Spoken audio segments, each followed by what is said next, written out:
Right. So today we shall be looking into electoral methods. Okay. Now keep in mind in the previous syllabus, this used to be a separate lesson. Electoral methods were separately studied. But in the new syllabus, for your syllabus, this is a part of 78. Okay.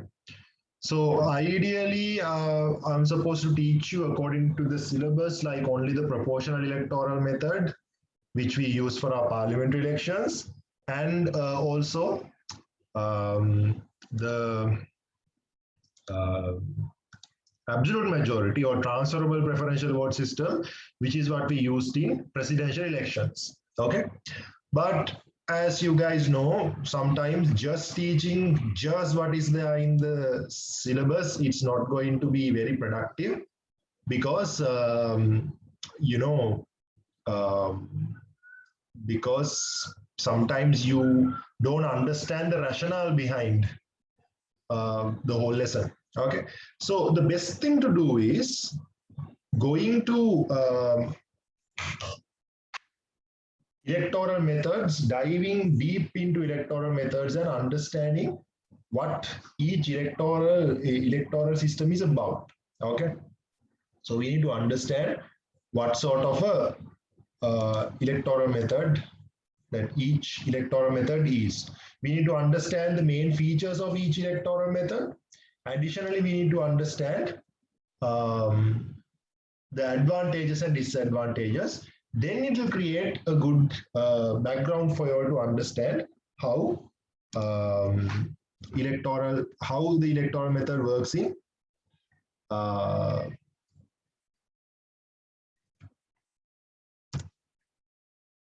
Sri Lanka under the 78 constitution. Okay.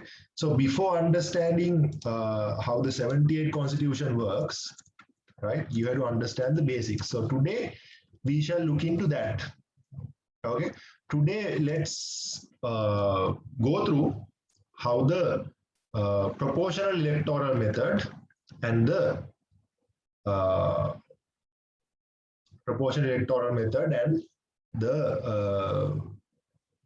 simple majority method, how it works. Okay. I think in this lesson, I have the right to brag a little bit about myself. I don't do that quite often. So electoral method is one of my expertise areas. I have studied the two electoral methods quite in deep. In fact, I've written a book. My second book, Katira Satana, was about that. In fact, I have developed my own electoral method, and I have even presented that to the Public Commission for Constitutional Amendments in 2016. If you go on YouTube and you search for my name, you will come across this. So this was telecasted in Swarnavahini. This was an interview I did about my electoral method. Okay, so I have developed my own electoral method and I have studied. In fact, at one point I was considering about studying my master's or my PhD specifically on electoral methods and becoming an electoral method specialist. Okay, so I believe I have a little right to brag here, and I think that I am eligible to teach you guys this. Right. So before moving on to electoral methods, let's look at representation, the idea of representation as a whole. Okay, now I have shared the PDF in the group, WhatsApp group, right?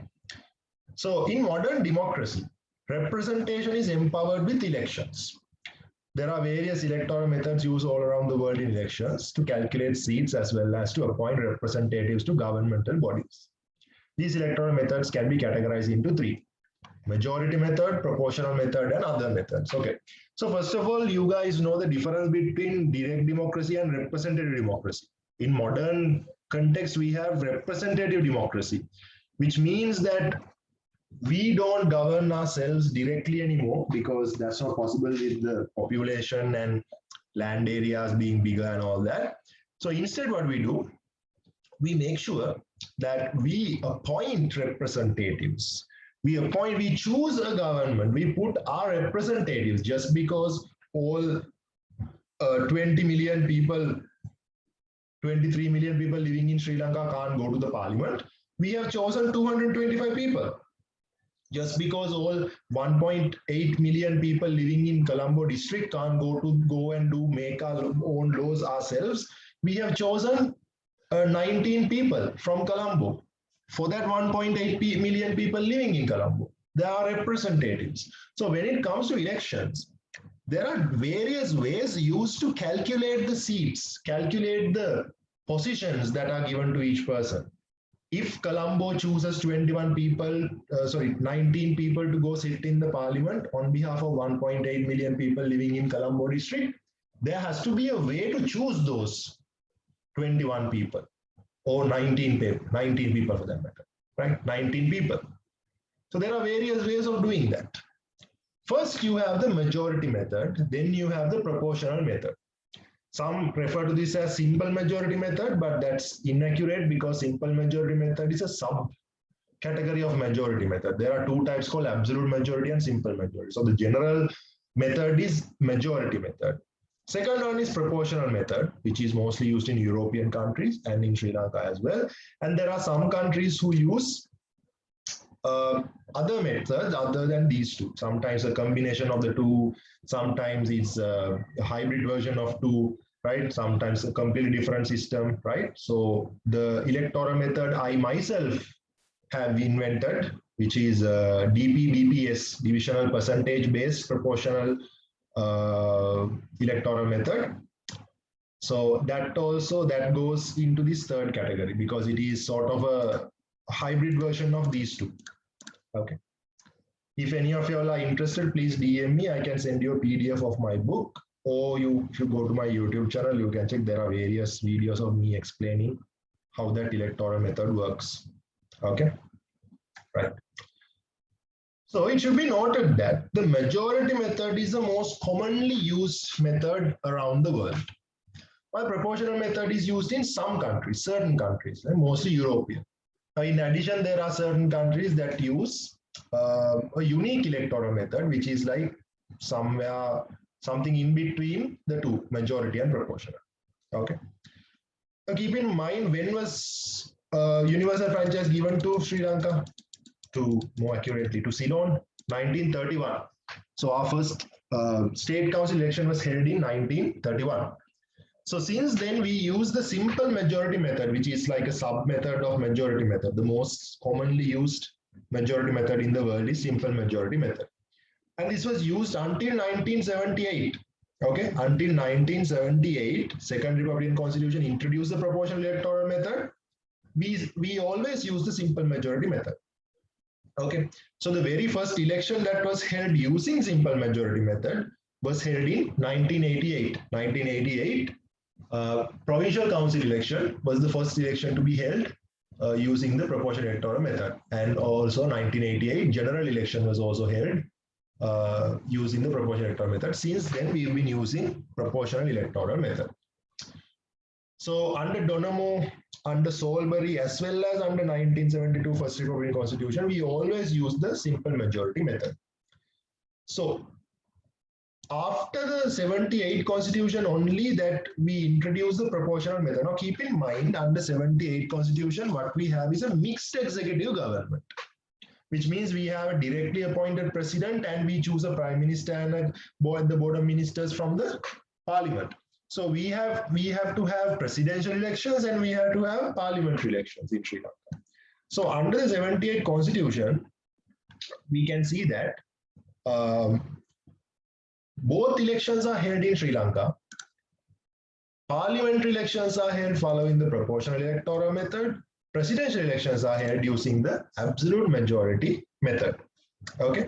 So because of that, when we are studying the 78 Constitution, we need to study both these, right? 78, you have to study how the parliamentary elections are held. You have to understand how the proportional electoral method works, and you have to understand how the absolute majority electoral method also works in Sri Lanka. Those are the two that we normally use.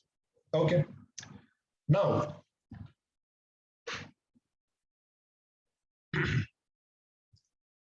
the parliamentary election system we have in Sri Lanka, proportional electoral method.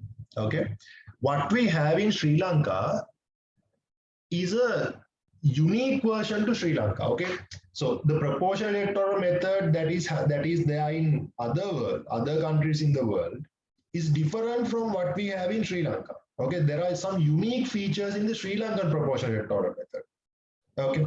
Also, when the president is chosen from the absolute majority method, right? So comparing to absolute majority methods that are used in other countries in the world, the 78 Constitution of Sri Lanka has some unique features. So what you are supposed to know, in this lesson, what you're supposed to learn is these unique features. What is the Sri Lankan proportional electoral method that we use for parliament elections? What is the Sri Lankan absolute majority method we are using in Sri Lanka to choose the president? That's what you need to know. But we can't directly go to that lesson, which is why we have to lay the groundwork first. First, you have to understand the difference between the simple majority method and the proportional electoral method. In general, what are the main features?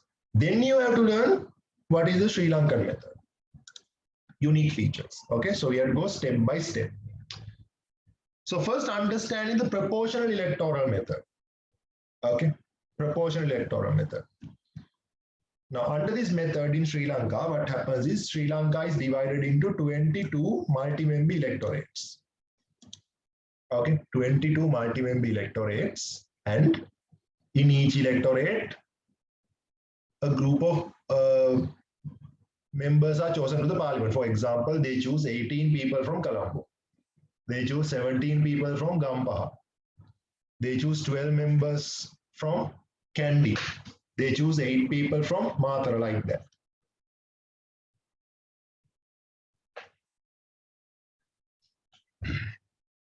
Okay. So for presidential elections, we use the absolute majority method. That is like considering the entire country as a solitary electorate, and whoever comes first is the winner, provided that the person has a voter percentage than 50%. And if the 50% is not reached, then the second and third choices of other candidates are taken into consideration. I bet none of you all understood these two. Okay, understand? Because this is just a summary. Okay, so this part, you have to come back to this part after the lesson is over. Then this will make sense to you. This is like a short note for you all to connect to something that you already know. So I know that you didn't understand this part, which is why we need to break this down. Okay. There are these main features of simple majority method that we'll get to that. But before getting into that, I have to use the whiteboard and explain things to you. Okay. Now, in order to understand this lesson better, political science is going to have a crossover with one of your favorite subjects, maths. I know that all of you guys are so much like really fond of maths, right? And you guys can just throw your hands in the air and just cheer that you guys have been missing the O-level maths paper ever since, and now you all have a chance to connect political science to maths. That was sarcasm. That I know that most of you all hate maths, right? But don't worry. I will explain it in a way. Time for another brag, right? This is not going to be the first time that I am going to make something oversimplified to you, something that is so complex, but I'm going to make it simplified to you, right? So this has a little bit of maths. Do not worry, you will understand. But I want one thing from you, all of you all. I want your focus. I want your attention. If you have any other tabs open in behind the Zoom, like if you have any tabs, YouTube videos open, if you are playing Spotify music in the background, if you are like scrolling through Instagram, don't. Okay, I know that on other days you guys do that. Today it's pointless. I might as well say, if you can't really focus to what I'm saying, might as well don't stay in the class. Okay, because other days I'm just explaining a theory, but today I'm going to explain you a formula, right? If you focus and if you give me attention, you'll understand. I recommend. You can be someone who really hated maths, or someone who's been really weak in maths when you were doing O levels. You could be someone who barely passed the maths paper. that doesn't matter, right? I'll make this oversimplified for you. I'll make it simple to you. You'll get it if you pay attention. That's all I want from you. Okay. If you find it difficult to focus, like, give attention in online classes, if you pay attention in other things, might as well not stay, because online, unlike other days, you can't just listen to what I'm saying, do something else and pick something. Today, you have to give me your full attention, right? Focus on what I'm explaining. You will be all right. Okay. Having said that, now we are moving on to the explanation, right? So there are two methods, as we saw before. There's the majority method and the proportional method. Okay, before understanding what's simple majority and absolute majority, let's just see how this system works. Okay, right. Let me mute this. I'll use my mobile to teach you.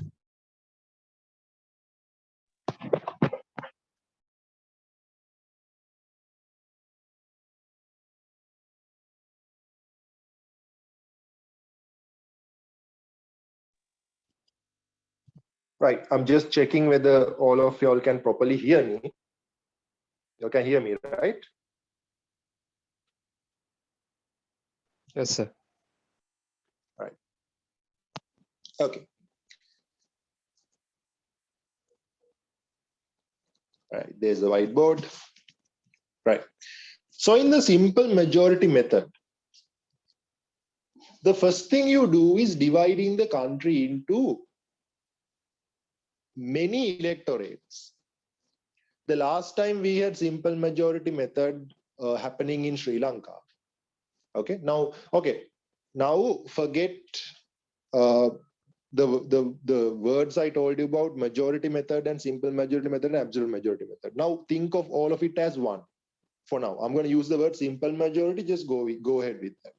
Later, I'll explain the difference between simple and absolute. Not much of a difference, just one small difference, right? So just a reminder again, I want you all to focus. I want you all to give me attention.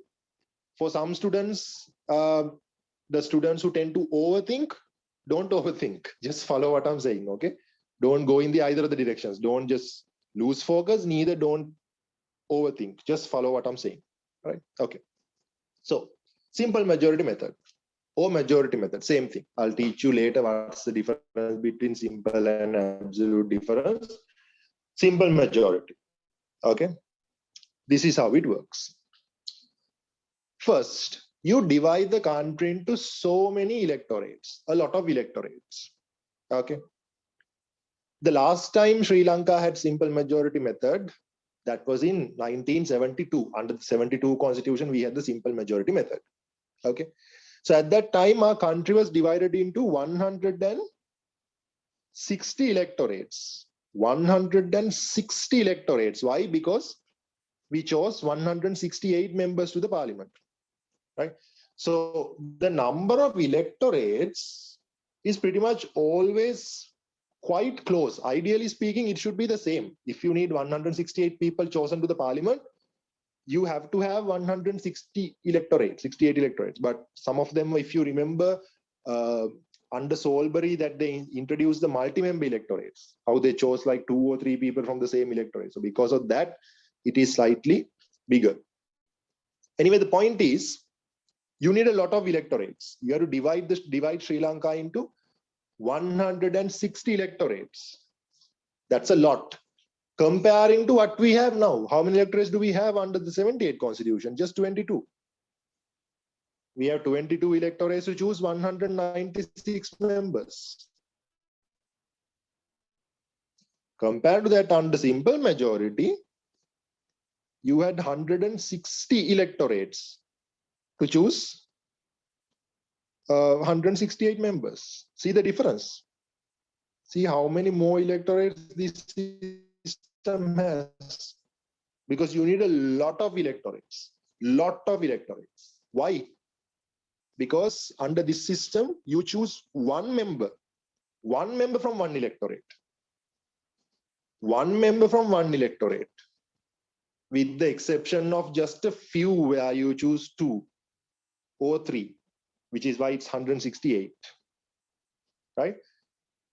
Under the current system we have, it's more than that, because there's only 22 electoral divisions. From each you choose a lot, right? Like from Colombo you take 19, from Gampaha you take 18, Atara you take 8, right? Like that. So from each electorate you choose a lot of people, so you don't need a lot of electorates. You need like 22 for the rates, like say 160. Okay, right. So first you divide the country into so many electorates. Okay, from each electorate you choose one candidate. How do you do that? Now, let's say when Sri Lanka is divided into 160 electorates, each small area is an electorate. So entire Colombo district is not one electorate. Instead, there are different areas. Okay, you have Central Colombo is one, right? Colombo North is one. Eastern Colombo East is one. Colombo West is one. Boralla is one. Maharagama is one. Kotte is one, like that, right? Small electorates here and there. Mount Lavinia is one. Ratmalan is one, right? And what you do is you choose one candidate from each of these areas. From Boralla, you choose one person, right? From Maharagama, you choose one person. From Kotte, you choose one person. From Kolonnava, you choose one person. Like that. Okay. From every area, you choose one person, except for there are some areas like Central Colombo, you would choose 2. Or maybe 3 in some cases. Right? Those are called multi-member electorates. So that's an exception. So forget about that. Right? So normally what you do is you choose one person in each electorate. Okay. In comparison, under the current system we have, 1978 proportional electoral method, what you have is you take entire Colombo as one electorate. Entire Colombo as one electorate. You don't divide Central Colombo, Boralla, Maharagama, no. Like entire Colombo is one electorate. And from entire Colombo, you choose 18 people at once. Understand? 18 in Colombo, they take 19 people actually. Yeah. So from entirety of Colombo, you choose 19 people altogether. While in simple majority method, you divide them into small pieces and you take one person from each of those areas. Okay. Understand? It's like seems proportional. Okay, let's go with some childish examples. Let's say that proportional method is like giving a huge cake to a group of 19 people. This cake is for all 19 of you, just one big cake, right? The simple majority is different. That's like cutting the cake into like small pieces and saying like there's one piece for each of you all, one small piece for each of you all. Okay, so that's the most simplified that I can make this sound, right? What do you do after that? What do you do after that? After that, in that each electorate now, how, okay, what is the principle I gave you now? From that each small area, from that each small electorate, you choose one person, right? From each electorate, small electorate, you choose one person. How do you choose one person? Now, this is how we had that, right? Not the entire Colombo being one electorate, but Colombo is divided into small electorates. And you choose one person from each area, right? Okay. Now let's take Colombo North. Let's take North Colombo here and enlarge North Colombo. Okay, this is North Colombo, enlarged. right? You are supposed to take one person from this, right? You are supposed to take one person. How do you choose one person from this? You have a small election there. You have a small election inside Colombo North. You ask, okay, we are going to have an election. Who would like to run in Colombo North? Okay. So there can be a UNP person saying, okay, I would like to run in Colombo North.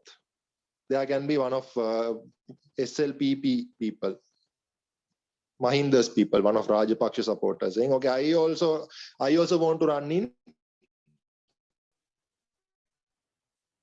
this area. There's another JVP dude saying, okay, I also like to run in this area. And there could be, let's say, from a Tamil party, right? Someone comes from a Tamil party and says, I also like to run in this area. Okay. Then you have the election, Colombo North, to check who has the most number of votes. Doesn't matter whatever happens outside Colombo North here. It's a matter of counting the votes casted by people in Colombo North to see who has the most number of votes. Okay. Let's say in this case, UNP, okay, UNP is like they are out of the scene now. Let's put Sajid's party, SJB. Okay. So Colombo North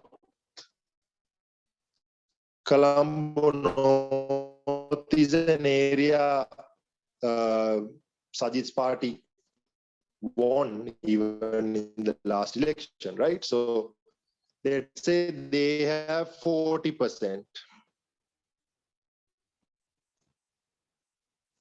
Mahinda's party has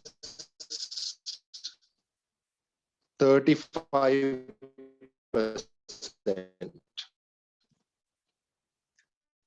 JVP has 15%.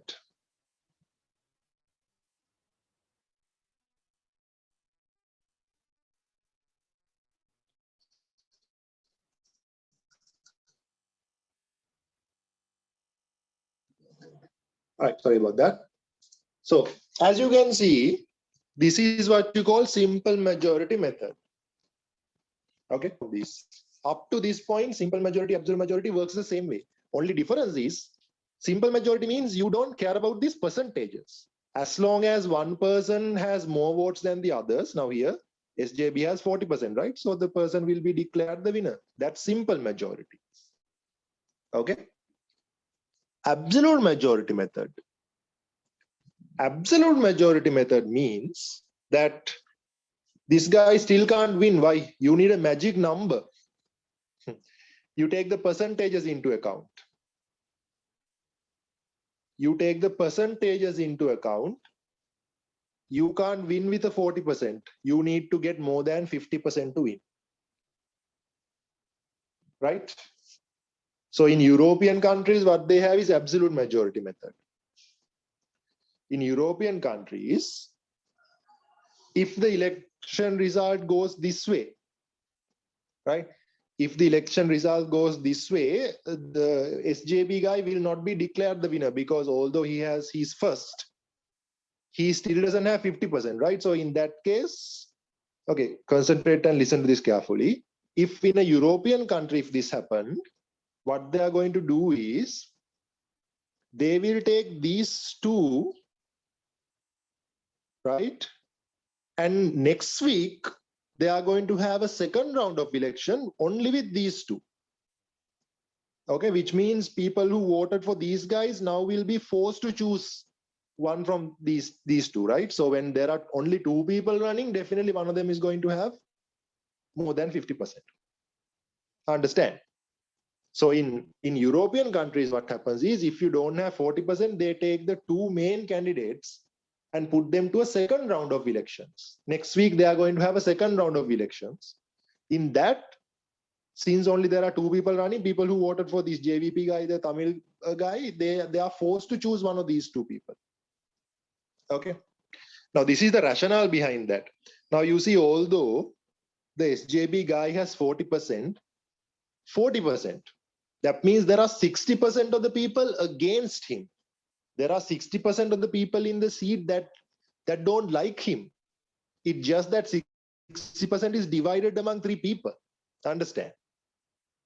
It's just the 30% against this guy are divided. That's the whole point. That's why this guy came first. So what they do is they make sure they take the first 2, which means these 2 people who voted for these 2, now they have to choose between one of the 2. So you can actually see who has the majority power in that area. Understand? Now, the reason I explained this absolute majority, because this is the same principle that we use in Sri Lankan presidential elections. In Sri Lankan presidential elections also, just coming first is not enough. You need 50%. Okay? But Sri Lanka can't afford to have a second round of elections next week. You can imagine how expensive elections are. We can't afford to have a second round of elections. So we use a different system called preferential voting, that which we will look into later. But do you understand this up to this point? Any questions, guys? Shoot if you have any questions. Someone's asking, all right, Rifki is asking, then from one party, only one participant can contest in an electorate. There is no rule, but that's how it normally works, because if there are 2 people running from the same party, the votes will be divided between the 2. Then that disadvantage is, now if there are 2 people running from SJB, 1 person will get. So yes, ideally 1 person from one party will be running. Okay. This is how simple majority works. You can upgrade that to absolute majority. In that case, coming first is not enough. You need a 50% plus votes. Understand? One more thing you need to figure out. Okay, now you understand how the election works, right? So the same process works in every electorate. So there is one coming here the same way, one coming here the same way, one coming here the same way, one here, one here, one here, one here, one here. There are some areas where you have 2 people, right? 2, there are some areas 3, well, those are exceptions. Okay. So what would you do? Okay, let's say that you have this election in, 2021.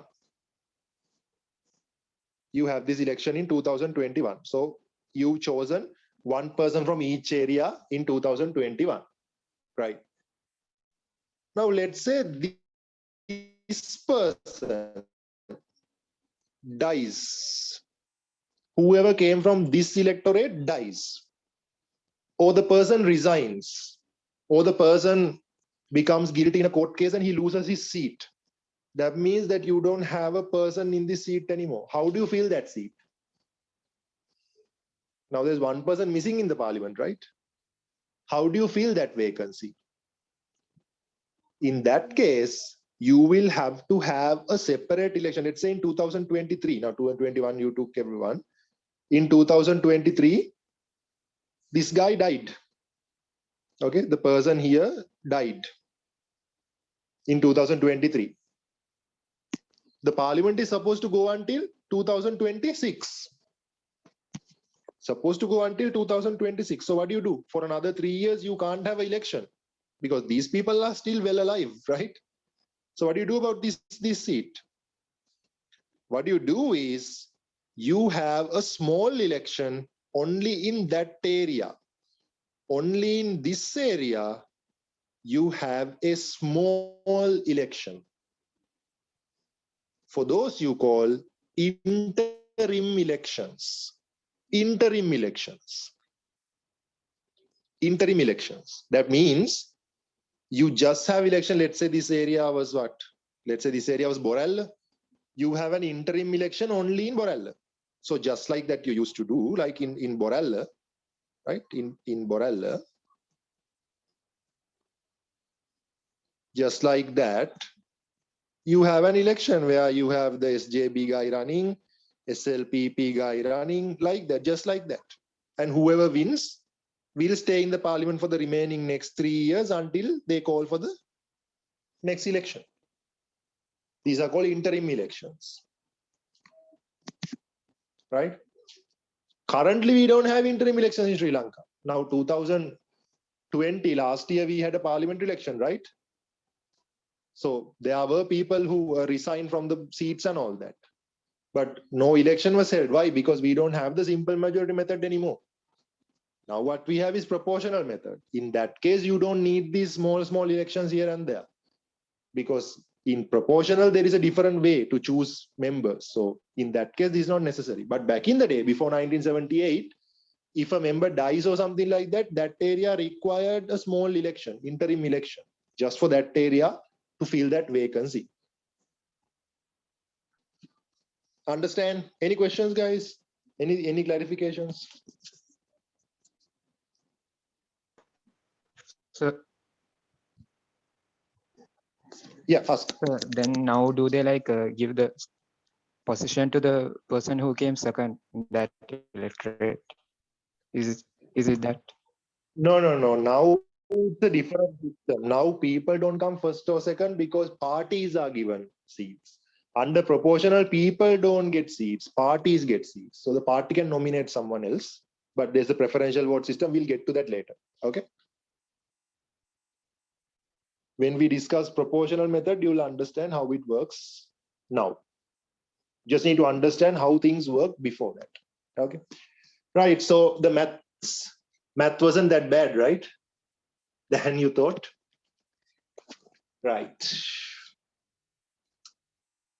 Then, do we have a question? Let's see. We have more questions. Question. So you said separate election within an electorate, right? But it is like a separate election or an election, the people of the particular electorate vote to the members participating in the election. Yes, correct. That means that if the person in Boralla, if the representative in Boralla died or resigned, there will be an interim election, small election in Boralla only, where people in Boralla get to vote. Where 3 or 4 people will run for that seat in Boralla. That person doesn't get a full term to serve in the parliament. He'll only get to fill in for the remaining part of whoever that resigned or died. He's just filling in. Okay. Right. Okay. That's pretty much it. Now we'll see the main features. This will explain. Now see the main features. The country being divided into many electorates. Example 160. The last time we had 160 electorates in Sri Lanka. Okay. Each electorate being an individual electorate with one member chosen in each. Okay. Candidates contesting directly in each electorate. This allows independent candidates. Now you remember when they say in Boralla, like when they say in Boralla that SJP guy, SLPP guy, JVP guy, when they are running, they necessarily don't have to be coming from a party. Okay, now imagine something like this. Imagine something like this. Rifki, where are you from? Where do you live? Ratmalana, sir. Ratmalana. Okay. Now imagine Rifki is a very popular person in Ratmalana, right? So let's say he's like a very popular person. People love him and all that. So in that case, he feels like he should run for the parliament. So when the election comes, his race is limited to Ratmalana. It's just a matter of he has to get the most number of votes from Ratmalana. So he doesn't have to be endorsed by a party. There can be an SLPP guy, SJB guy, JVP guy, Muslim Congress guy running in Ratmalana. But Rifki can come as an independent candidate and contest. And if people decide to vote for him, he will get through to the parliament. Okay. Even let's say, even you are running from a political party, right? So even when you are running as a political party, from a political party, it doesn't really matter whether you are a member of that party or not. because people are voting to the person. Understand? Party is secondary at that time. When people are voting, they are looking at the person who is running from our area. Understand? It's not like the current system we have is like we are voting to the party. From Colombo district, you are voting to SLPP. Right? From district, you are voting to SJB. You see the level of importance of political parties we have today in current context. It wasn't there before 1978. Before that, the person mattered because the ballot paper has the name of the person, not the political party. Okay. Then the fourth one, voters being able to vote directly to a candidate. It didn't matter the party. You can vote to the person. You are voting to the person, in fact. It's a race between a couple of individuals. It doesn't matter which parties they are coming from. Okay. Member who has the most number of votes in each electorate being elected, with the exception of multi-member electorate. So if it's a multi-member electorate, top 2 people or top 3 people may come. If not, the general principle is the top person comes. In case of a vacancy, having an interim election to elect a replacement. That's it. Okay. Right. So seems like there are no other questions. So we are moving into the proportional method. Before features, let me use the whiteboard to explain. Right, now we are moving to proportional.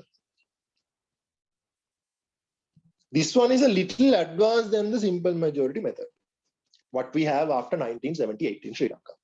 Okay. Right, the first thing is the electorates are bigger children. You remember last time, small cake piece for everyone. Now, 19 people in Colombo get that entire cake of Colombo. Understand? So the district, the entire district is considered as an electorate here. Entirety of Colombo is considered as one electorate, right? You have small areas like Boral, Central Colombo, Maharagama, Ratmalana, Mount Lavinia, Moratua, right? Colombo North, Colonnava, Avissavel, Homagama, all that is there, but it is ignored. None of them matter. Colombo. Okay. And instead of choosing one from each area, no, you choose 19 altogether. 19 people from Colombo. How do you choose these 19 people? You choose them proportionally. Proportionally. Right? Proportionally. Depending on the vote percentage. So in Colombo, political parties will be running. Okay. So in the last election, let's say, okay, let's take this for an example, that you have SLPP running. Let's say SLPP has 50% of the votes. Okay. Then you have SJB coming second with, let's say, 35% of the votes. Then you have JVP coming with 10% of the votes. Or let's say 9%. 9% of the votes. And you have all those other parties getting 1%. How do you divide those 19 seats? Because SLPP has 55% of the votes, 55% of the seats go to SLPP. 55% of the seats go to SLPP. 35% of the seats go to SJB. 9% of the seats go to JVP. Understand? These 19 will be divided based on the proportion. Let's take a simpler example, mathematically simpler example. Okay, forget about Colombo. Let's take a hypothetical electorate. Now, keep in mind, guys, the 78 Constitution has a unique way of calculating, which we will check next week, right? Today, I'm going to give you the basic idea of how proportional electoral method generally works. Let's see if we have enough time today. Today we'll still 7:40, right? Should be able to do that also. Right. Okay. Anyways, let's think about a hypothetical electorate that has 10 seats. Here's the big electorate. This electorate has 10 representatives allocated. 10. Okay. Let's see in the election, SLPP gets 50% of the votes. SJB gets 40%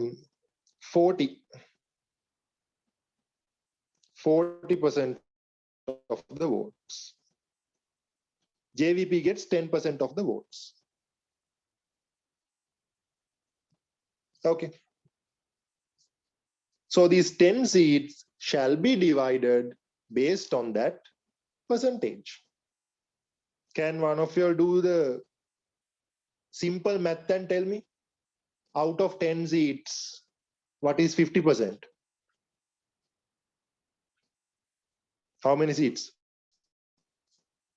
5 seats. 5 seats. Okay. 40% means? 4 seats. 10% means?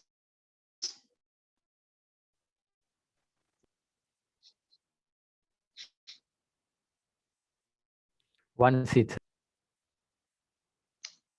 Okay. 1 seat. There you go. 10 seats are divided. Okay. Right. Now it's a matter of SLPP can choose 5 names, 5 people, 5 members from their party to take these 5 seats. SJB can decide 4 people to go to those 4 seats. JVP can decide 1 person to take that 1 seat. Now see, this is why political parties are more powerful.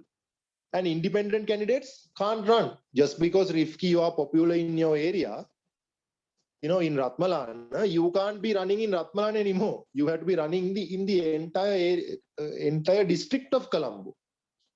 And you have to have like 10% of the votes from the entirety of Colombo to get a seat. Understand? So under this system, being from a party is important because seats are given to parties based on the vote percentage you have. And parties decide who gets those seats, which members get these seats. So parties are more powerful under this system. Understand?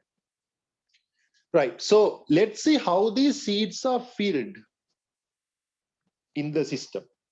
Okay. So there are 3 ways. Now let's go ahead with this example. So in this example, SLPP had 5 seats, right? SJB had 4 seats and JVP had 1 seat. Okay. So there are 3 different methods.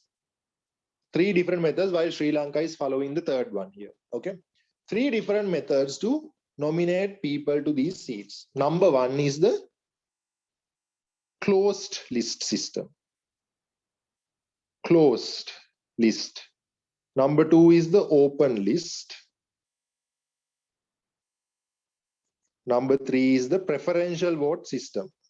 And Sri Lanka is following the preferential vote system. So how does this work? Okay, this is how it works. Now see, the first system is the closed list system. That means before the election,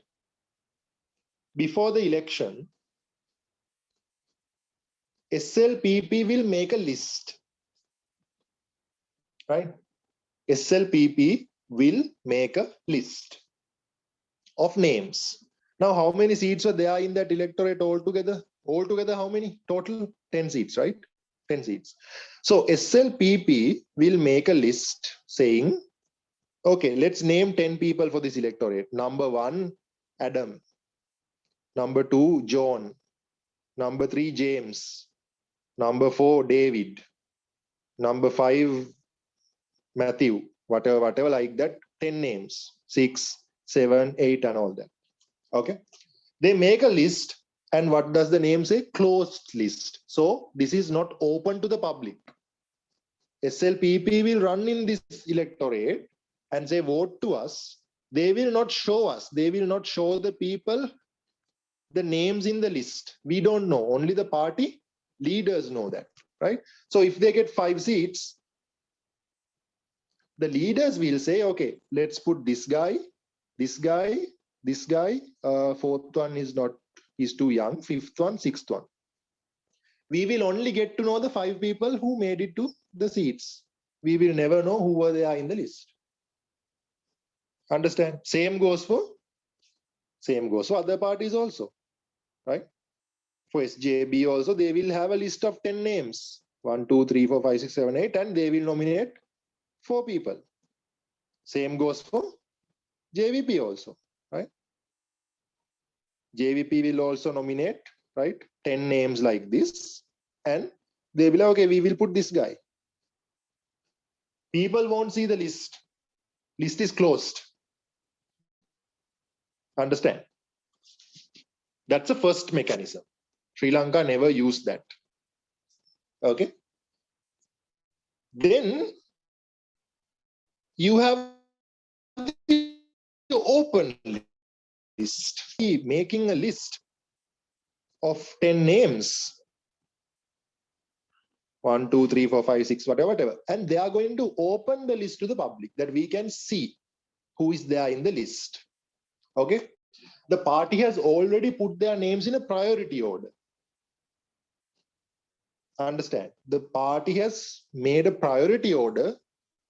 The order they have here is like done in a priority way. That means if they get 5 seats, top 5 names will get through. If they get 3 names, top 3 will get through. If they get 6 seats, top 6 people will get through. If they get 1 seat, first person will get through. Understand?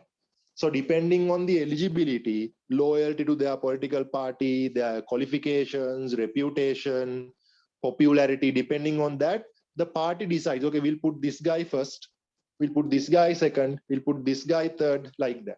So depending on the number of seats you get, the top people on the list get through. People get to see who's there in the list. But you see, this system is very lethargic. Like, it makes people very lethargic about elections. Why?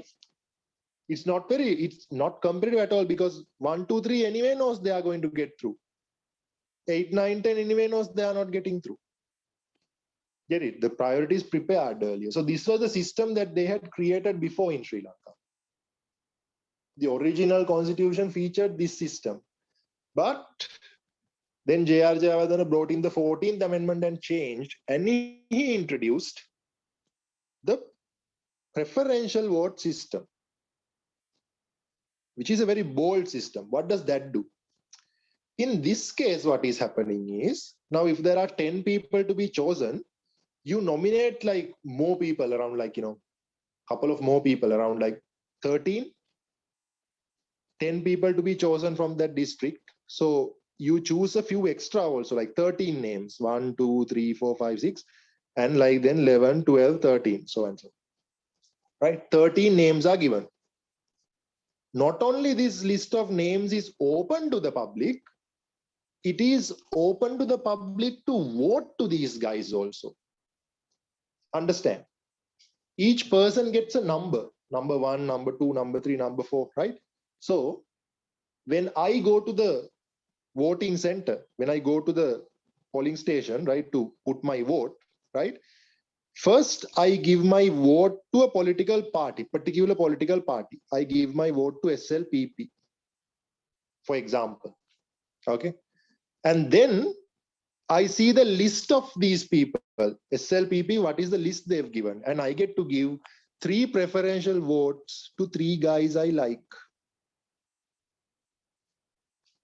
Okay. Understand? Every voter can choose a political party they like, and you get to choose 3 guys from that list of names that is given. Understand? That's the secondary vote you have. You get to choose your favorite political party, and you get to choose 3 candidates from that list. So when the election is over, after they do the seat calculation, they count these preferential votes. They count these preferential votes. Okay. And then they release preferential vote results. So from SLPP, the guy who had number 6 has the most number of preferential votes. The guy who had number 8 had the second highest. The guy who had number 10 has the third highest. Guy who had number 2 had fourth. Number 7 had the fifth highest. So these 5 people are sent to these seats. Similarly, from SJB, the 4 people with the highest number of preferential votes will get through. From JVP, the 1 person who has the highest number of preferential votes will get through. And that is a system that we currently have in Sri Lanka. Right. Any confusions anywhere? If you feel like you didn't exactly pick it, I suggest you guys watch the recording and follow it carefully. So Yeah, ask. can't we put the votes for the same person, all the 3 votes? That's a little advanced question. Just to give you the most accurate answer, that is allowed in local government elections. Urban council, municipal council, Pradesh Sabha. In that, like in these areas is a small number of people living, right? Because in every Pradesh Sabha area, it's a very small number of people, so you don't have a lot of voters. Because of that, in those elections, giving all 3 to 1 person is allowed. Parliamentary elections, provincial council elections, that is not allowed. 1 vote for 1 person only. Okay. Okay, sir. Right. Any other questions, guys? Any other doubts? You can put it in the chat, or you can unmute and ask.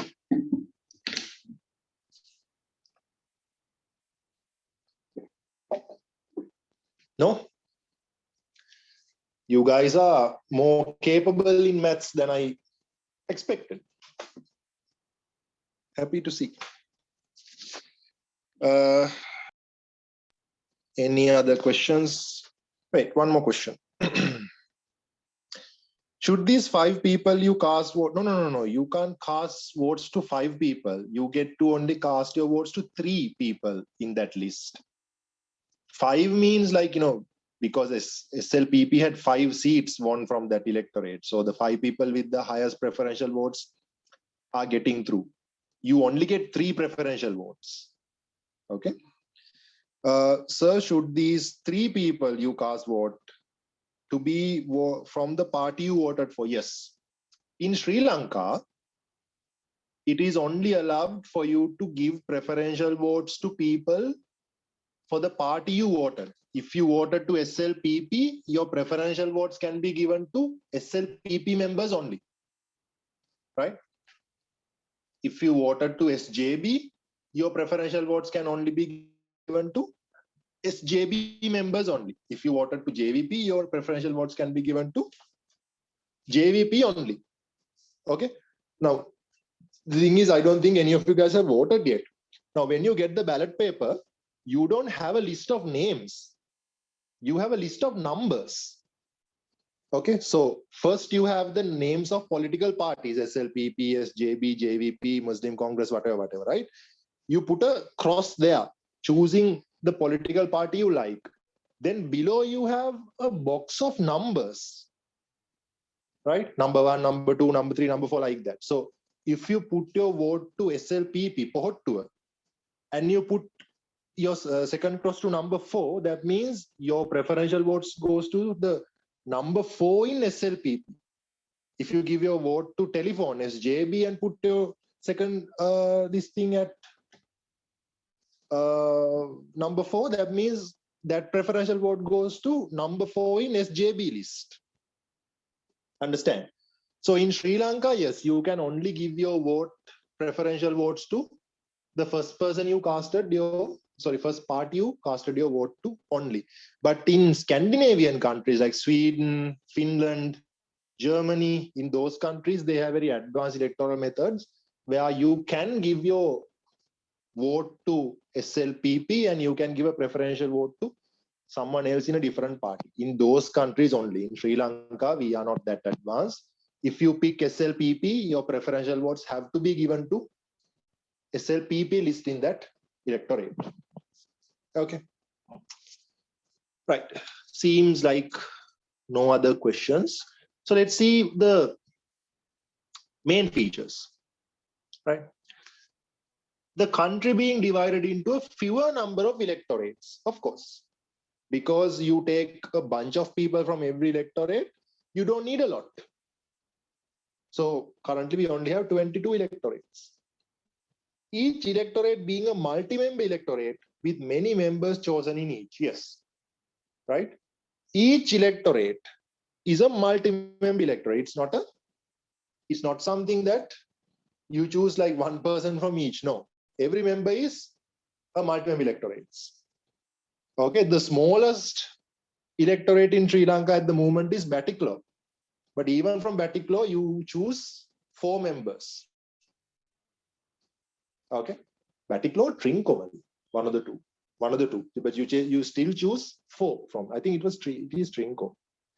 Anyways, then candidates not being able to directly contest, as only political parties can. It should be contest, not context. Contest. This means independent candidates can only contest as independent groups. Going back to the same example, Rifki, it doesn't matter how popular you are in Ratmalana, you can't contest alone, right? Because you have to have a list of names, right? Colombo gives 19 seats. That means you have to have a list, 3 more than the number of, that means like Colombo has 22 lists. That's why in election season, do you see people paste posters with the political party logo and their number? And in Colombo, that number, Rifki, if you really want to contest without being a member of a party, you have to have an independent group where you'll have to have 21 other people with you. And you have to make sure that from the entirety of Colombo, you have an enough proportion to be in one seat, and you have to have the most number of preferential votes from your group. That's the only way for you to get to the parliament, right? Independent candidates can't go, like only independent groups are allowed, because you need a group in this system. You have to have a group because you need a list of names, right? Then voters being able to vote to a party. You can't vote to one person in this system. Can't vote to one person in this system. That's impossible because you have to choose a party. Seats are given to parties based on the proportion they take votes. Okay. The seats allocated to the electorate being divided according to the proportion of votes obtained by each party. Right? Different methods such as open list, closed list, priority list, preference obtained by each party, which I just explained. In case of a vacancy, next name in the list shall be chosen. Remember, in the simple majority method, you have to have interim elections. If the guy in Boralla died, you have to have a small election in Boralla. That's not necessary now. Why? Now, SJB got 7 seats from Colombo. SJB received 7 seats from Colombo in the last election. That meant what? 7 6. They had 6 seats, right? So SJB had 6 seats. The 6 people with the most number of preferential votes got through. What happens if one of them die? The 7th person in the list can go through. Understand? Do I have to draw this and explain how it works? Now SJB, you take SJB in Colombo, they had 6 seats in Colombo, right? That means the first person who had the most number of votes was Sajith Premadasa. Then SM Marikkar had the second number of votes, right? Then Harsha De Silva, who came 4th. Wait, 5 was Mano Ganeshan, that I remember. 6 was partly jumpy. PCR. Who came fourth? Sajid Premadasa. Yeah, I don't remember the fourth name. Like let's put some random name. Okay, so these 6 people and the 7th person and the 8th person, right? So you have a list, right? You have 22 people running. That means the list goes all the way down. Okay. So yes, Mujibur Rahman. Smart. Yes, Mujibur came fourth. Smart. You guys have a good political knowledge. Mujibur Rahman came fourth, right? So that means since SJB had 6 seats, Sajid Premadasa got through, Marikar got through, Harsha, and Mujibur, and Mano Ganeshan and partly Champi Ranaka. These 6 got through. Okay. Now imagine if in a certain case that someone resigns, right? Let's say Mano Ganeshan resigns, right? Or else, let's say Sajid Premadasa becomes the president and he's no longer in the parliament.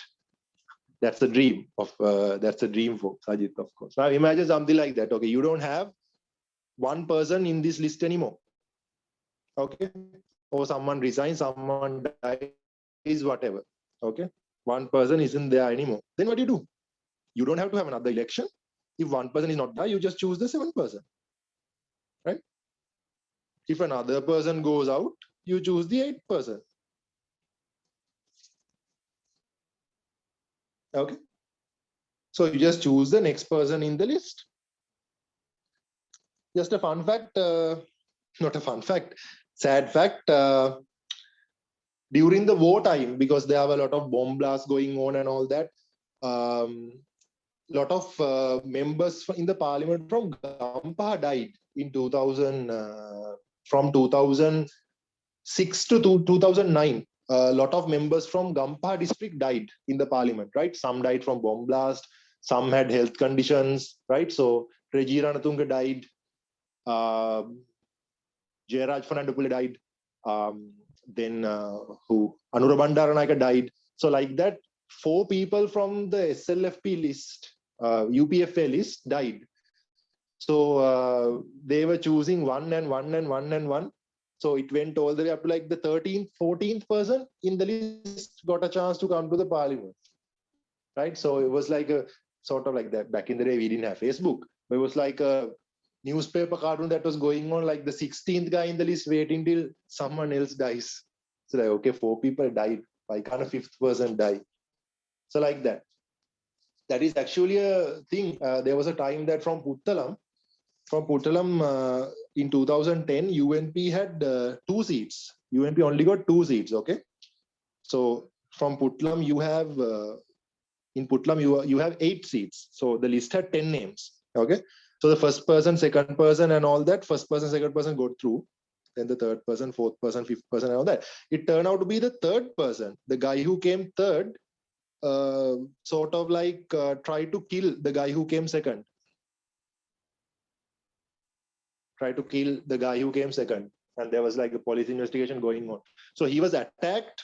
The guy who came second was attacked, and initially people thought it was like the opposition people, SLFP people have sort of like tried to kill him because of the political rivalry. Then it turned out to be it was the third guy, because if the second guy dies, he gets to go to the parliament, right? Okay. Anyways, any other questions, guys?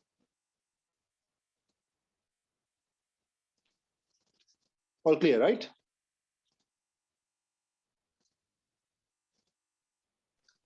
So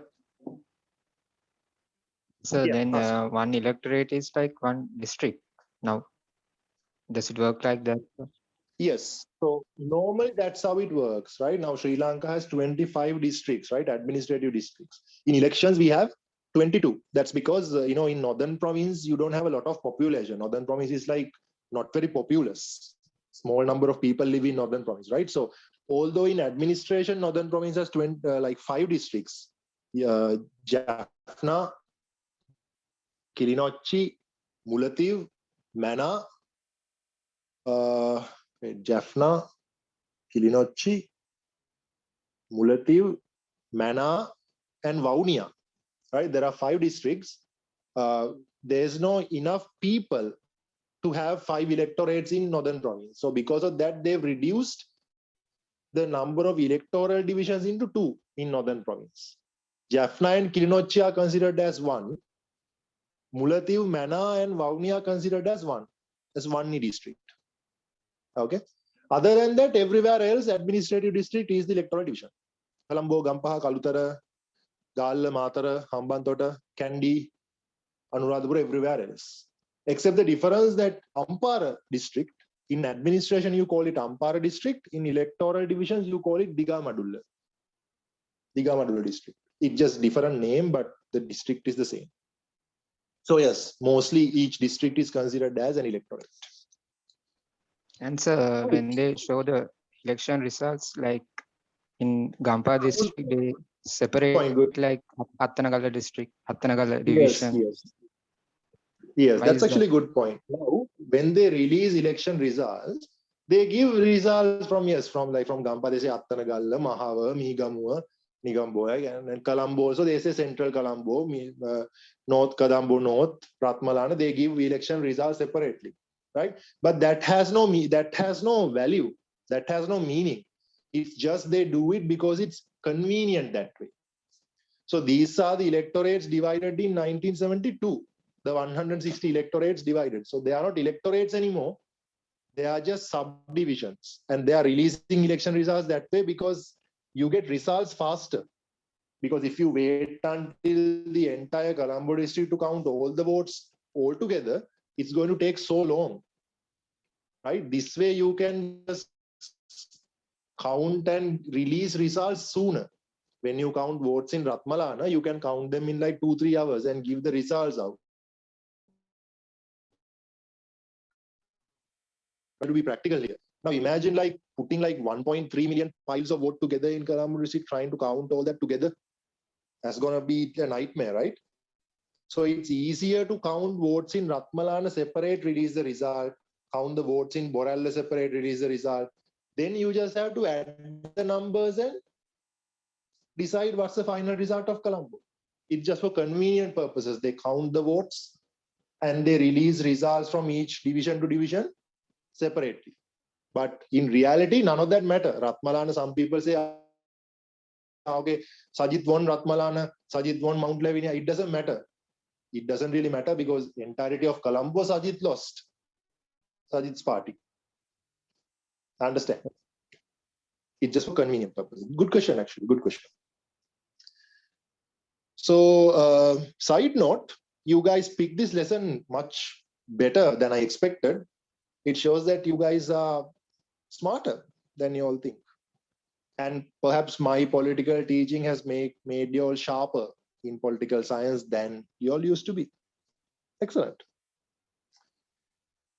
All right. So you see, maths wasn't that hard as you thought. Right. So let's quickly go through the advantages and disadvantages. First one, simplicity of the process. It's very simple majority. It was very easy. Very less maths involved comparing to the simple majority, compared to proportional method. No mathematical formulas, percentages involved. You come first in your area, you win.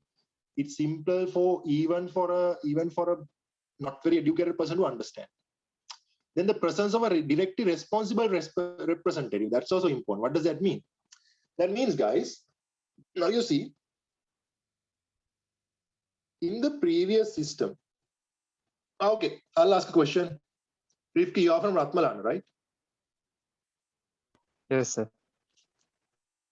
So if you have a problem, let's say a road is broken in Ratmalana, tell me the member of the parliament you should go and speak to. The name of the representative you should be talking to. You don't have an answer, Rifki, because there is no person directly responsible for Ratmalana. There are 19 people responsible for Colombo altogether. Okay. So you go talk to one of them, the person will pass the ball to someone else saying, I'm sorry, I'm a little busy these days. Can you talk to this other person? You go and meet that person, be like, okay, you know what? I have to go abroad for some work. Like, can you talk to someone else? And like, she was a baby passing the ball. No one takes responsibility for Ratmalana. But under the previous system, everyone comes from a particular area. So the one who won the small race in Ratmalan, he is directly responsible for Ratmalan. Understand? Then possibility of having strong governments. Now this is of course quite mathematical, because under the simple majority method, it's easier for political parties to gain a lot of power. Okay. Now think about that last election we had. What were the areas Sajid managed to win? Sajid's party, just central Colombo and Colombo North, East and West and Mount Lavinia. That's all, right? So if they had the simple majority method, Sajid's party will have like what, 7-8 seats in the parliament. That's all. They managed to get like what, some 40-50 odd seats. Why? Because it was a proportional method, that you don't have to come first to win a seat in simple under proportion. Okay. Now see, tell me one area in Sri Lanka JVP comes first. If it was simple majority method, that means in order to get a seat in the parliament, you have to come first in a certain area, right? Tell me one area JVP can come first. Tell me one area Muslim Congress can come first, other than Ampara. No, right? But they have a reasonable number of votes. JVP can get about like 4, 5, 6, 7% of the votes. Muslim Congress can get about 4, 5, 7% of the votes. And those votes carry a value because in proportional method, you check the percentage. So when you have simple majority method, it is advantageous to the bigger parties, the ones who can come first. And the one who wins like in a ridiculous manner. Okay. For example, in 1977, okay, UNP received a 5-6 majority, remember? That's how JR brought this constitution. UNP only had 50% of the votes. And they had 141 seats. Why? Because everywhere they are coming first. Everywhere they are coming first. 141. At the same time, SLFP had nearly 30%, 29.8, almost 30% of the votes. How many seats did they have? Any guesses? Any guesses how many seats SLFP had with 30%, given UNP had 141 with 50?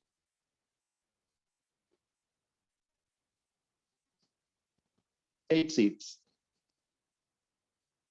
Why? They failed to come first. In every area, they were second. So in every area, they had like 25, 30, 35% of the votes, which is a reasonable number. Now think 30% of Sri Lanka means that's millions of votes. Just 8. What about leftist parties? Leftist parties, they had 6% of the votes. And Tamil parties also had 6% of the votes. Leftist parties got 0 seats. Tamil parties got 19 seats.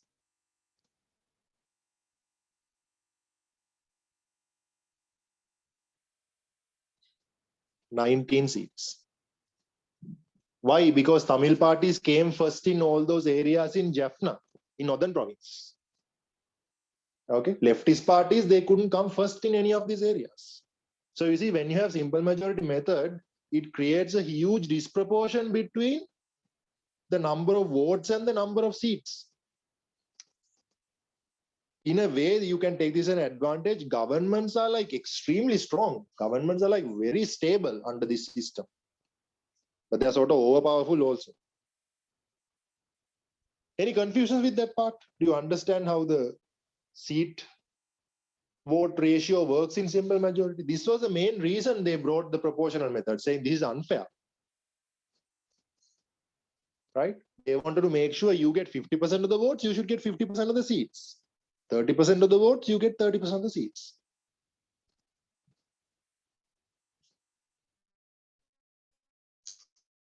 Understand? This is the reason that Tamil parties get more seats than Muslim parties back in the day. You remember when we studied the political party system of Sri Lanka, we saw the Muslim Congress was not formed until 1981, until the proportional method was brought up. Because under simple majority, Muslim parties can't. Now, Muslims have a 7% population in Sri Lanka. Tamils have 15%. Okay, so that's like there are 2 times of Tamils in Sri Lanka than Muslims. So given that if Tamil people get like 20 seats, Muslims should be getting 10 seats. That doesn't work that way. Why? Because the Muslim population is spread out the country. In every area, there is a small percentage of Muslims. Compared to that, the Tamil population is gathered in northern province where there are areas that they can come first. Understand? And JVP has a problem. JVP has like, at one point, JVP had like nearly 10% of the votes, but it's all spread around the world. You don't have one area where JVP can outnumber the other parties. That's how simple majority method works. Okay. Now, looking into the advantages. So strong governments can come in simple majority. That's perfectly fine. And it is possible to control the dominance of political parties. Why? Because political parties are secondary in simple majority method. It is secondary. Right? Instead, you vote for the person. The independent candidates are allowed to run. So if there are people who hate all political parties, they can still run for the parliament independently from their areas. Disadvantage, of course, you can see votes and seats are disproportionate, right? Choice of voters are limited because whoever that comes to your area, you have to vote for that person. You get that compared to that in the proportional method, guys, like you get to vote for a party and then there's a huge list. And once I taught a student, whose his parents were like big fans of Rajapakshas. Okay. So it was that time that they held the local government election in 2018, right? So this fellow said that he was voting for the first time. So he was telling me, "Aparada sir, mage palaveni chande giye me kasipu peranek kenekta." It was like, if you don't understand Sinhala, it was like he had to put his first vote to someone who does illegal Arak business. I was like, why? Because he wanted to vote to Mahinda's party, but apparently to his area, the person who was put is someone who does like illegal Arak business. So he wasn't a fan of this guy, but he had no choice because he's the one who represents the party that he liked. Understand? So the choice is limited. Just one person, you have to vote for that person. The waste of votes obtained by losing candidates, right? So once you lose, none of those votes matter. You remember in that example I told you, SJB won because he had 40% of the votes. But that 60% of the votes obtained by other parties carry no value because the first person, winner takes all. First person goes to the parliament. Rest of the votes are wasted, right? Then the increasing influence of individual politicians. At times, these political parties being powerless and individual people being powerful can backfire. They go out of control. And the additional cost of interim elections. You have to spend money to have elections. One more disadvantage not that included here, it's disadvantages to minor parties. Minor parties and ethnic minorities. Okay, Tamils and Muslims struggle to find seats because they can't outnumber the Sinhalese, right? And parties like JVP also struggle. It's favorable to the main parties. Compared to that, the proportional method, votes and seats are balanced. You get 50% of the votes, you get 50% of the seats. You get 10% of the votes, you get 10% of the seats. Perfectly fair. The choice of voters being wider, you have an entire list of names. You get to choose the number you like. Every vote receives a value in the seat calculation. Every vote is considered, right? Because you check the percentage. Just because your party didn't come first, your vote is not discarded. Influence of individual politicians being controlled and not having the cost of interim elections. This is the other way around of disadvantage of the simple majority method. Okay. Then disadvantages of proportional, exactly the other way around of advantages of simple majority. Complexity of the process, lot of maths involved, lot of percentages involved. Lack of a directly responsible representative. As I told you, Rifki, you don't have someone responsible for Atmalana. Lack of strong governments, as I told you, because of the percentage. Now, Sri Lanka has a multi-party system, right? So because of that, when you have proportional, none of the parties can reach 50%. So then what happens is, you have to go for coalition governments. SLFP or SJB, they are not capable of forming a government on their own. So you have to take the support of other parties. So coalition governments are not stable. Then not being able to control the dominance of political parties become powerful than the individuals, and independent candidates lose the opportunity to run in elections. Okay. Right. As I believe, although you guys picked this well, I assume you guys must be tired. Your heads must be tired because this is a little heavier than the normal political lessons we do. Okay. Then next week we'll look into the proportional electoral method, that how it is used in Sri Lanka and how the president is elected in Sri Lanka. So go through this note, watch the recording again. If I forget to upload it by tonight, remind me tomorrow. So digest this properly. Okay. Digest this properly, digest how the electoral methods work, in general how the electoral methods work, then you will be able to understand how it works in Sri Lanka. It's pretty much the same, it's just a couple of unique features we have in our system. You have to wrap your mind around. You should be able to do that if you understand the authentic simple majority method and the authentic proportional method. If you understand those two, it will be very easy for you to understand how it works in Sri Lanka. All right. Okay, so before concluding, 1 second.